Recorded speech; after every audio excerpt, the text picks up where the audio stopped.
We thank God for Evangelist Terrell, Deacon Zeno, and Lady Zeno. Come on, make some noise for my team. Make some noise for my team. I just want to say I thank you. I love you. I appreciate you. And those of you that don't know, we got a conference coming up in May, so you'll be seeing some of those announcements as we come up. And it'll be in the same place as we build the district and build what God called us to do, so you can understand the difference between a fellowship and a partnership. I want you to know, say I'm part of both. I'm part of both. I'm part of both. You'll be seeing more information about them more as it relates to our assignment and what God is doing. And I say this that I get ready to move into the Word of God. I've been pacing myself, Pastor Bird. I heard some things yesterday that confirmed in my spirit as we begin to build, as we begin to grow. Some of the things we're doing is staying steadfast on the assignment that God has alone. Somebody say, stay steady, stay steady, stay steady. Once God have you on assignment and have you on something, don't watch this, distractions happen. Sometimes one of the greatest diseases we'll have is comparisonitis, where you compare yourself to someone else when God got you on a different path. Check this out. He said, I know the thoughts that I have towards you, thoughts of peace and not evil, to bring you to expected end. That means all of us have an assignment. Somebody shout, I got an assignment. Somebody shout, I have an assignment. But it's up to me to unpack it. But it's up to me to unpack it. And I challenge you to do the same thing as you stand and said. This is where I want to be at. I'm jumping in the book of Mark, and I'm just picking up where we left off. I say it all the time. You never want to leave no meat on the bone. I used to get in trouble all the time when I was younger for this. But we went to this. We had a Sunday where we missed because of the weather, and I'm picking back up right where we left off. Somebody say right where you left off at. Right where you left off at. That's where we're going. I say all the time, if you would, go to your closest social media outlet, tell somebody you at Impact Church and this word got you feeling some type of way. And if you don't want to take a selfie of yourself, you can take a picture of me or Charles, because we stay photo ready. Y'all see Charles with them pink bottoms on? Y'all tripping on this morning. He's stepping in the pink. Y'all going in. But we stay photo ready. So if you would, tell somebody you at Impact Church and this word got you feeling some type of way. I want to tell you, too, thank you for those of you that's sharing. And at the same time, we're airing on Impact Church Dfw. If you would share that as well. You say, why you do that evangelism 2026? I want to give y'all some good news. I told y'all we are a in-person church. We are an online church with an in-person option. I want to give y'all some good news. This is starting something, Jamie. You might need to help me with this. But we made $9.40 last month on Facebook. Hey, come on now. Hey, I inboxed Mark Zuckerberg and I asked him, do you want to pay his tithes? Do you want to pay? You want to pay your tithes? Hey, but I want to tell you that I want to encourage you, just those shares, just those numbers, y'all playing, but that right there could be life-changing as it relates to the life of this ministry and the assignment we have. Those $9.40 got me going crazy. So with that being said, stay tuned. Those of you that have any social media, know behind the scenes, I'm going to need your help. You'll hear more of that at the end of the sermon, but I just want to put that out. Somebody say, good job. That's each and every one of you as you share. Coming from Mark chapter 6, I just want to lift one verse in your hearing. If you don't remember where we left out, make sure you go to our social media page. You can catch us. Those of you that watch online, if you see the post before this, you can catch the last sermon where we begin to talk about broken blessings. Mark chapter 6, verse 43 is where I want to pin the hat today, and we're going to find some work. Watch me on the time, Lady M, because I don't have a clock. Mark chapter 6, Mark chapter 6, verse 43. And he said that he took up 12 baskets full of fragments and of fish. One more time. And he took up the 12 baskets full of fragments. Yeah, he picked up the broken pieces. Come on, take your seats in the house of the Lord. For a little while, I want to talk about leftovers. Look at somebody close to you real quick and just say, I love leftovers. Yeah. He would talk about food on the fast, that is. Come on, find somebody else. Say, man, I don't know about you, but it's something different. Them leftovers just be hidden. Look at somebody and act like you got a little hood in you and just tell you, I love leftovers. I love leftovers. The grass wither, the flower fade. Bird said, depending on what it is. But the word of God shall stand forever.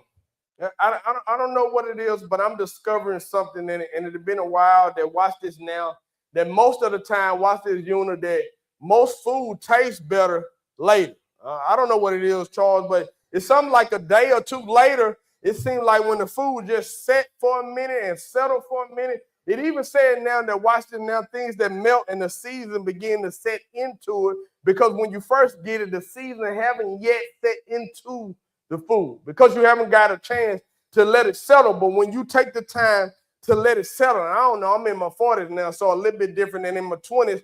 I'm learning now, when you let things settle, watch this now, it have more flavor and it have more pop, because you done allowed it to take root and to set in long enough to give it a bold flavor instead of on top of the surface. It's like the difference between eating something out of a crock pot and a microwave. You ever know that? They both food, but it's just something different when somebody got a crock pot and they didn't took their time to prepare, they didn't took their time to season. Now, I'm talking about the person that don't use no measuring cups, they don't use no spoon bird, they just take some, taste it a little bit, and they say, hey, get some more salt, or get some more seasoning, or get some more boiling. And here it is now, they just sprinkle it in there until it gets seasoned right. Watching now versus just putting it 2 minutes in the microwave, and here it is, the corner hot bird, but the middle part still cold. It's because they haven't got a chance now to be ready. And I'm learning that's the way some things in life, watch this, Keith, we don't let things settle long enough. Yeah.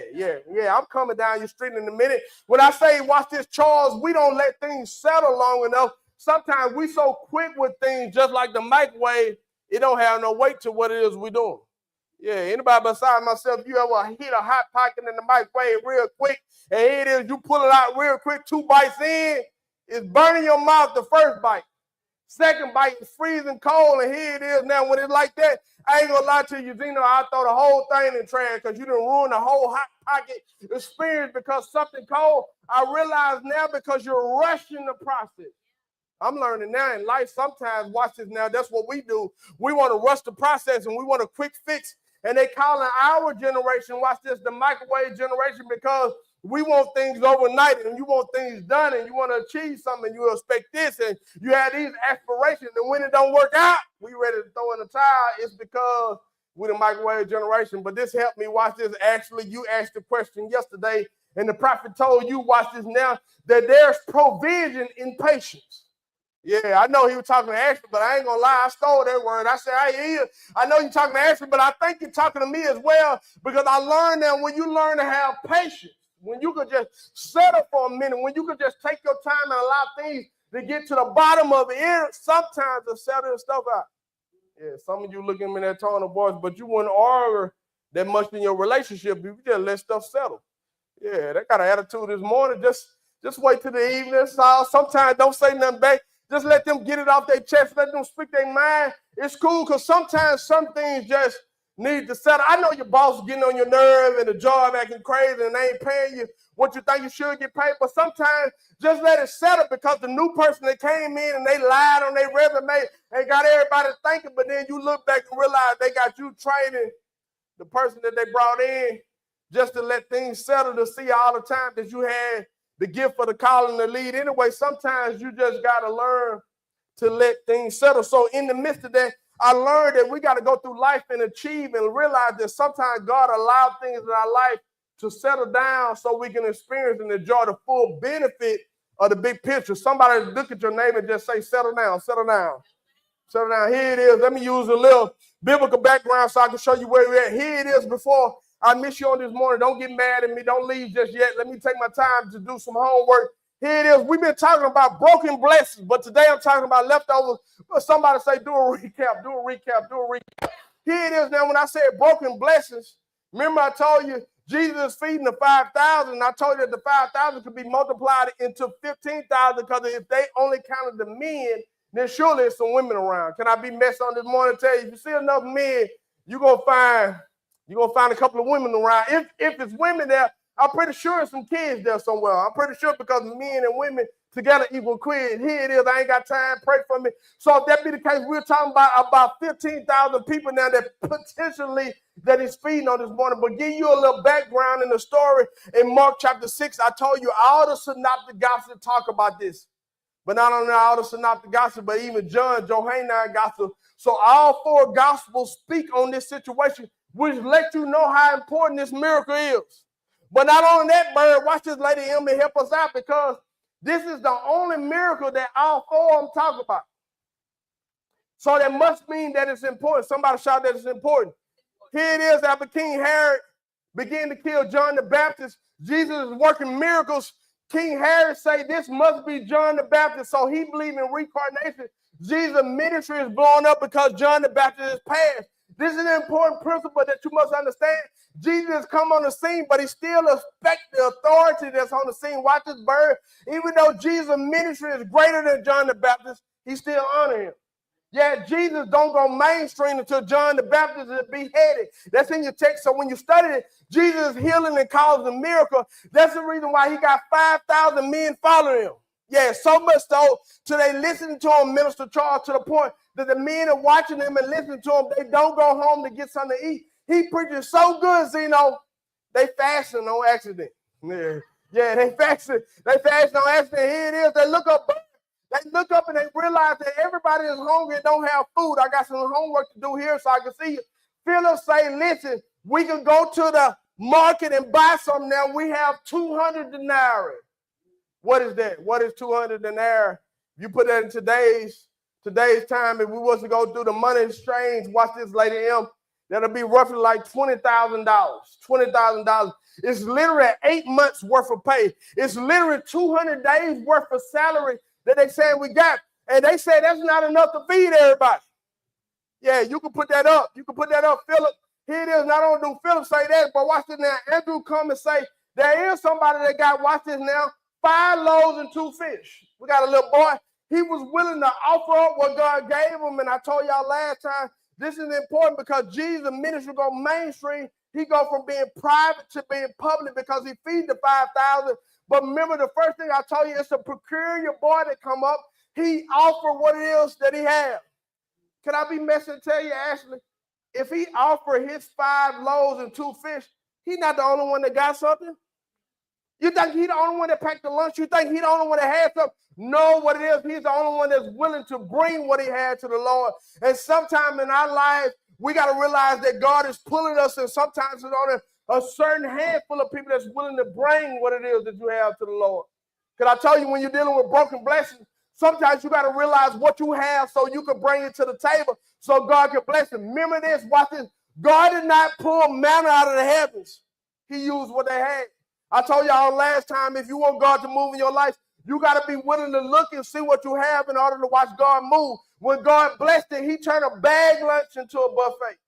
Told y'all last time, he turned a bag lunch into a buffet. He did that because he was willing. Watch this, peculiar people. Watch this now, Bird. I got this yesterday. Here it is. You got to realize when you're different than everybody else. Here it is. This boy knew what he had wasn't enough, but he brought it to Jesus anyway. Can I be messy and tell you to be messy on this morning and tell somebody, I'm not regular, I'm rare. Yeah. You got some people handling you like you just a regular woman or you're an ordinary woman. I'm an ordinary man. You got to realize I'm part of the royal priesthood. You can't handle me any kind of way. And see, when you start carrying yourself like that, everybody else start responding like that. Sometimes people treat you the way you're being treated simply because you allow it. You got to be willing to stand up and believe what it is that God has on your life is something great, and you move so peculiar. Watch it now. God made provision. He began to walk it out. Watch what he do first now.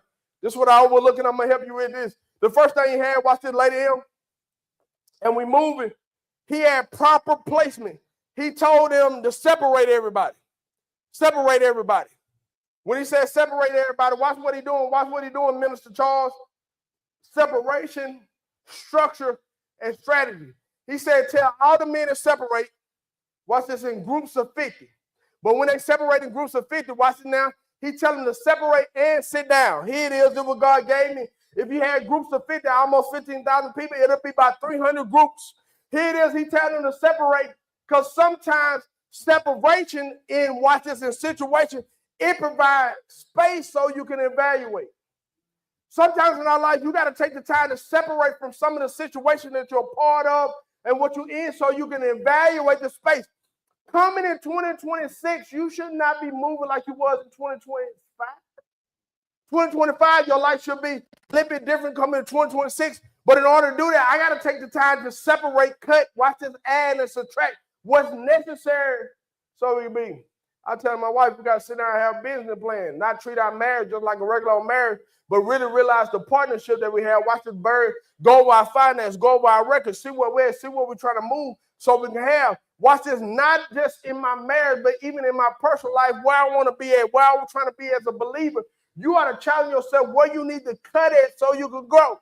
Many times the reason why we're not growing, we're not willing to cut and separate some things in our life so we can see growth. My question is to you, when was the last time you evaluated yourself? I talked to the team, I sent a message to them. I asked them the same thing that Jesus asked his disciples. Who do men say that I am? I asked them to get a good assessment because I want to get a true picture of what it is that you see. What's the perception that you have? What's the mindset that you have? But not only watch this now as a church, as a leader, but as an individual, you ought to be able to look in the mirror and have a self-checkup from the neck up so you can see what it is that you got in your life. So separation, but I'm moving. Watch it now. It needs structure because he told them to sit down. In 2026, don't just separate, but you need to add structure to your life.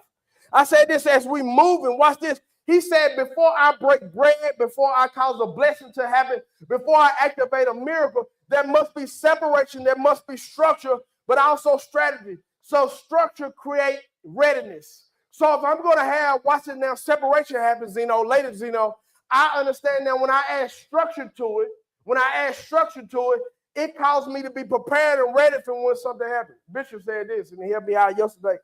I asked the question, what would he do if he was to build a church in 2026? Watch what he said, Charles. He said, I build leaders, I save and stack money and wait for opportunity. Sounds simple, but it's difficult at the same time. What he said is he'll have blinders on, focus on the leaders that you have, people, build them because you build people, people build the rest. Because he's saying once you have structure to something, watch this, bird, I could be ready and prepared. Watch this, Charles. Sometimes we're praying for something that we're not prepared to receive.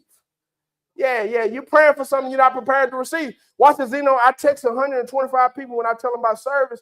I stop at 125 and I want to even calculate and watch the chart. And God said, you know why I just had you limited to that? Because I got more people on my phone. He said, watch this. The capacity of this building is only 125. So even if I was to bless triple double what you're sending, you can hold what I'm trying to bless you with. Watch this now. I'm going to help somebody. So not just like when I talk about the buildings, but I'm talking about in your life.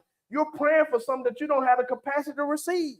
The prophet said yesterday, watch this, Kim Bird, watch this. He said this, that your vision, watch this now, will never outgrow the visionary. In other words, he's saying if you don't have the capacity to receive what it is that God kind of do, you'll never be able to achieve it because you have not reached the capacity to be able to receive. Let me make it sense real quick.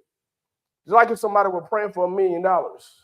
If you were praying for $1 million, the bank only insures $250,000. So if you was praying for $1 million, expecting to receive, Pastor Bird, you probably would need 4 different bank accounts in order to receive the $1 million in order to make sure it's insured. So what that means is preparation is necessary. I was talking to somebody who was saying, yeah, man, I want to travel. I'm trying to go across seas and all that other stuff, but I ain't got my money right. This is what I said. Watch this unit. I said, did you at least get your passport?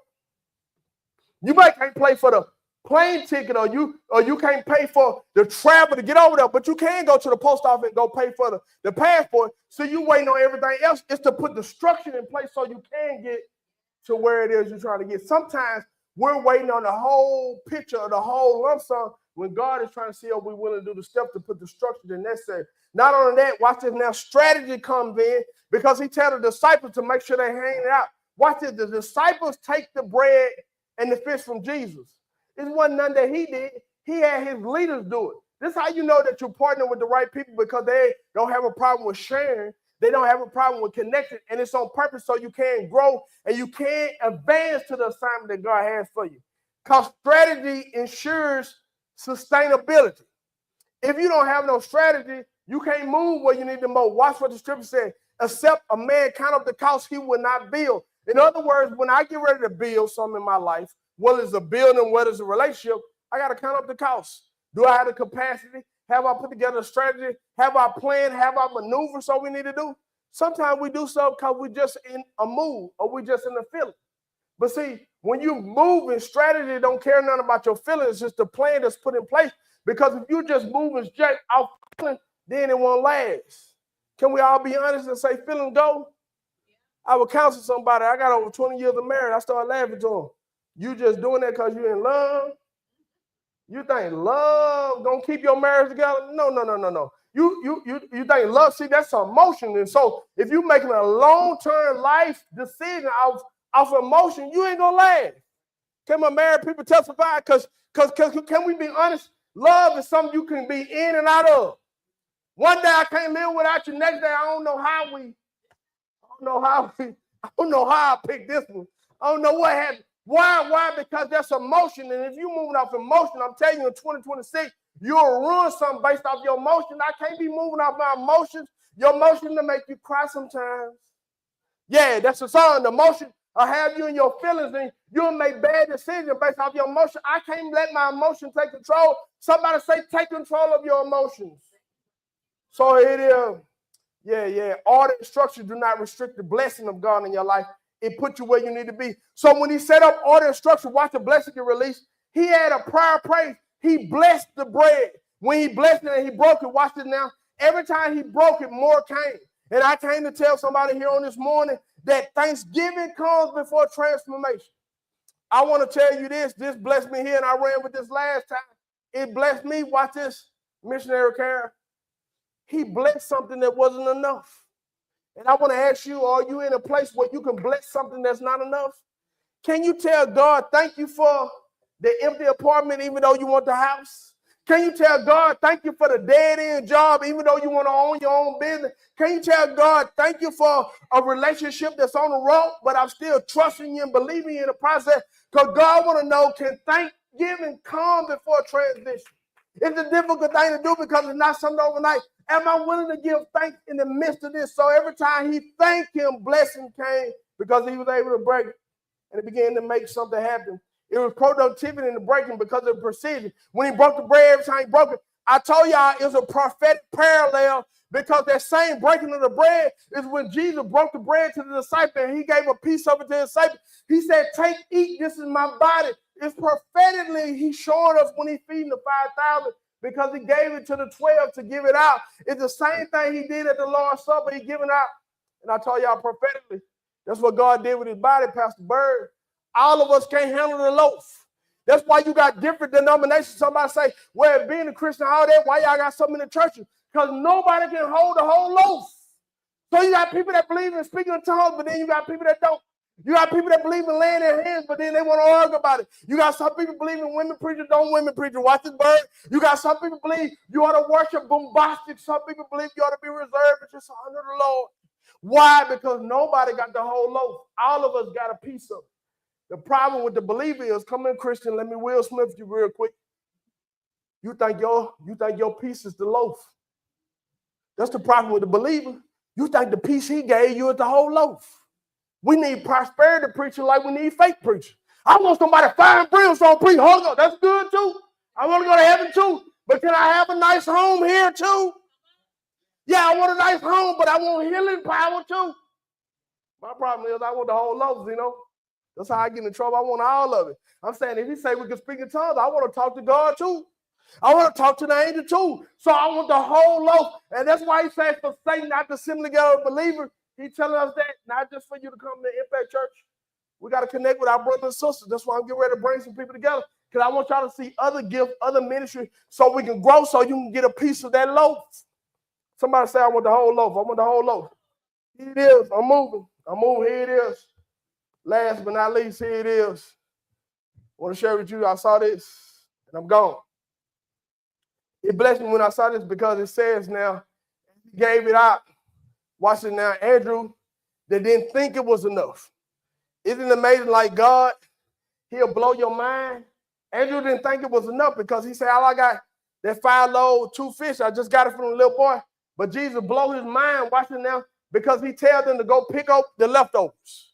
Here's what I want to be on this morning. I want to challenge you the same way God told them to pick up the leftovers. That's a challenge that he got for us today, to make sure that you're willing to pick up the leftovers. Some of you feel like the broken pieces in your life is something that God can use and God won't use. But I'm here to tell you, it's the broken pieces that God wants to use in your life. I'm telling you, you got to be willing to pick up those pieces in order to see God work in your life. Those broken pieces is what's necessary in order for you to build into the place and the purpose that God had there for your life. Watch this. Mark 6:43 says, and they took up the 12 baskets full of fragments. Here it is. It's symbolic of those 12.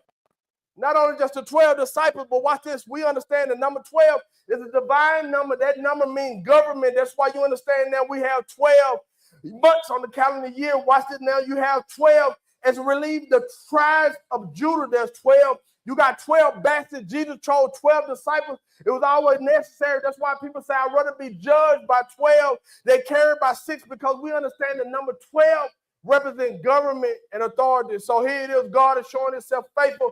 Not only he's showing himself as God more than enough, El Shaddai, because he's showing them that there's overflow. Not only was he able to bless the people, but it's enough for the disciples to take the broken pieces to build upon. And I come to encourage somebody on this morning to tell you that God wants to take the broken pieces and build on those broken pieces and sustain your life that's necessary. And some of you get confused and frustrated because you think the broken pieces is what God using to discourage you, but it's what he's using to build you. Let me talk about the Christian crumbs now. Here it is now. And I'm getting ready to get out of here. Watch this charge now. The woman comes to Jesus. She got a daughter that's sick. And she asks Jesus, can you at least pray for my daughter or help my daughter? He said, I can't give the children bread. Watch this, bird. I can't give the children bread to those that are not of the household of faith. And then he called the woman a dog. And the woman said, even the dogs eat the crumbs from the children's table. So I realize now that the crumbs, watch this now and help me, missionary Kyle, the crumbs still got the same ingredients that the whole loaf got in. And what the woman was saying, watch this, Zeno, if I could just get the crumbs, it's enough ingredients in the leftover to still bless me with the same bread that the kids get. And I come to tell some believers on this morning, before you throw your piece in the trash and you think God don't want to use it, before you don't pick up your loaf and think God don't want to use the fragments of your life, I come to tell you that you got to pick up your piece. Look up your neighbor and say, pick up your piece, pick up your piece. God told me to tell somebody to pick up your piece, regardless of how broken it is, regardless of how painful it is. You got to be willing to pick up your piece. Some of you got broken ministry, but God told me to tell you to pick up your piece. Some of you got broken mindsets, but God told me to tell you to pick up your piece. God told me that you got broken memories, but God told me to tell you to pick up your piece. Your broken piece will sustain you. Your broken piece will carry you. Your broken piece will make you whole. It's enough in every piece to sustain every part of your life. Look at your neighbor and say, pick up the pieces. Pick up the pieces. Pick up the pieces. Here it is what I want to play. Play softly for me. Play softly for me. This is what I want to be. Every believer. I want to share this with you. Sometimes in life, it can almost feel like you've been dealt a bad hand. I mean, it seems like old people say something like 2 steps forward or 1 step forward, 2 steps back. Like, come on now. Let me be transparent. I'm saying over the last 60 days, like at one time, I felt like I had some momentum. This was going, this. And I text some leaders this morning. I was just telling them, pray with me. Not that I'm discouraged, but sometimes you gotta readjust so you can focus. And that's why I told you earlier, don't discount the darkness. Because sometimes life will put you into dark places and it'll make you question the moment. Like, this not going the way I thought it should go. Like, this not happening the way I should happen. Or I'm wrestling in a relationship or something difficult at this time. But you got to stay the course and trust him through the process. God told me to tell you, just like he told me to pick up the broken pieces.